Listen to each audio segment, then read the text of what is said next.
Johannes 17 vers 3. En dit is die ewige lewe, dat hulle u ken, die enigste ware God, en ook hom wat u gestuur het, Jesus Christus. In Jeremia 9 vers 23, daar sê God, die wyse man moet nie in sy wysheid roem nie. Die sterke moenie in sy krag roem nie, en die ryke nie in sy rykdom roem nie. Nee, as jy wil roem, sê die Here, moet ons daarin roem, dat ons insig het en hom ken. Ons het dikwels baie doelwitte, veral so in die begin van die nuwe jaar, né? Ons het dinge wat ons graag wil doen, dinge wat ons graag wil bereik, belangrike dinge wat ons wil doen. En dis goed en is wel, en is belangrik om doelwitte te stel. Die Bybel leer ons ook, ons moet doelwitte hê.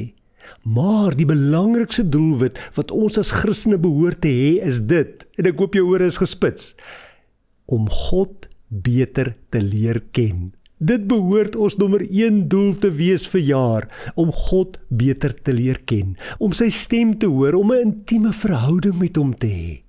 Niks is belangriker en niks hierdie jaar behoort vir ons belangriker te wees as dit nie, om God beter te leer ken.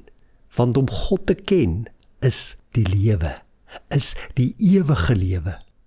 Ons spandeer soveel tyd en soveel geld en energie aan aardse dinge, aan ons stokperdjies, aan ons kos en aan eet en aan motors in ons huise en aan ons vermaak.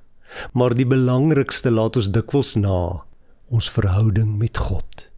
Kom ons span onsself 'n jaar in, nie net om aardse doelwitte te bereik nie, maar veral om ons hemelse Vader en vir Jesus Christus en die Heilige Gees beter te leer ken. Wat Jesus sê, hy beloof vir ons in Johannes 14 vers 23. As ons God die prioriteit in ons lewens maak, hom liefhet, sal hy na ons toe kom en by ons woon. Wil jy hê God moet by jou woon hierdie jaar? Hy moet by jou wees, naby jou wees. Maak hom dan die prioriteit in jou lewe. Here, baie dankie dat ek so aan die begin van die jaar kan doelwitte stel, en ek bid dat U my sal help met elke een van my doelwitte, wat dit ook al is, dat ek dit sal kan bereik.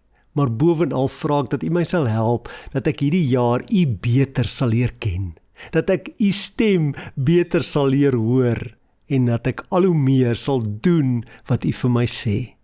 Dankie Here, dat U in 'n verhouding met my wil leef. Dankie dat U wil hê ek moet U ken, U sommer baie goed ken. En dit is die begeerte van my hart vandag. Openbaar daarom U self aan my.